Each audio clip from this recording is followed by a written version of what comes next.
اعوذ باللہ من الشیطان الرجیم، بسم اللہ الرحمن الرحیم۔ آج ہم آغاز کر رہے ہیں ایک سیریز کا جو غزوات پر مشتمل ہے۔ الصلاۃ والسلام علیک یا سیدی یا رسول اللہ۔ غزوات میں شمولیت۔ حضرت سیدنا علی مرتضیٰ رضی اللہ عنہ کی جانثاری بے مثال تھی۔ آپ رضی اللہ عنہ حضور نبی کریم صلی اللہ علیہ وآلہ وسلم کے ہمراہ تمام غزوات میں شامل ہوئے۔ ذیل میں آپ رضی اللہ عنہ نے جن غزوات میں شمولیت اختیار کی بیان کیے جا رہے ہیں۔ غزوہ بدر۔ رمضان المبارک میں 2 ہجری میں بدر کے مقام پر حق و باطن کا پہلا معرکہ پیش آیا۔ بدر مدینہ منورہ سے 80 میل کے فاصلے پر واقع ایک گاؤں کا نام ہے۔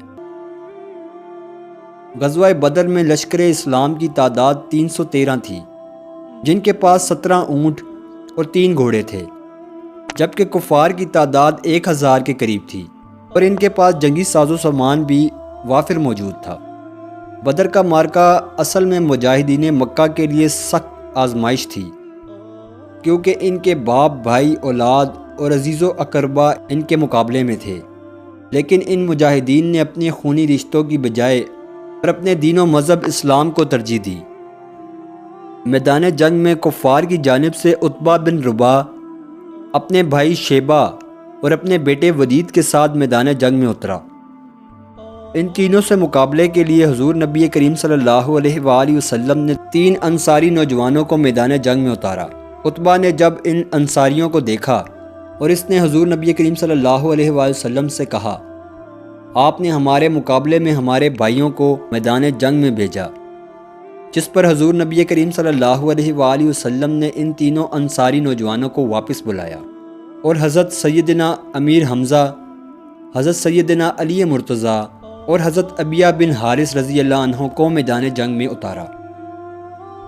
حضرت ابیہ بن حارث رضی اللہ عنہ اس وقت ضعیف تھے اور ان کی عمر اس وقت قریباً 80 برس تھی، لیکن آپ رضی اللہ عنہ جذبہ جہاد سے سرشار تھے۔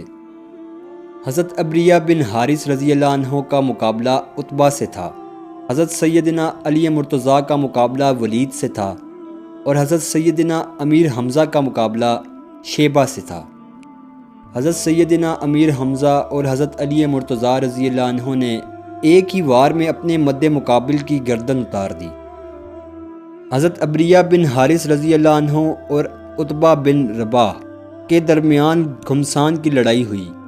حضرت ابیہ بن حارث رضی اللہ عنہ باوجود ضعیف ہونے کے اس مقابلے کو بڑی بہادری سے کر رہے تھے۔ حضرت سیدنا علی مرتضیٰ رضی اللہ عنہ نے جب دیکھا ان کا فیصلہ نہیں ہو رہا تو آپ رضی اللہ عنہ نے آگے بڑھ کر عتبہ کی گردن اتار دی، جس کے بعد باقی جنگ شروع ہو گئی۔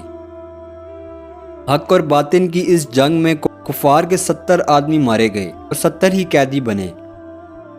کفار کا سربراہ اور دین اسلام کا سب سے بڑا دشمن ابو جہل بھی اس مارکے میں مارا گیا۔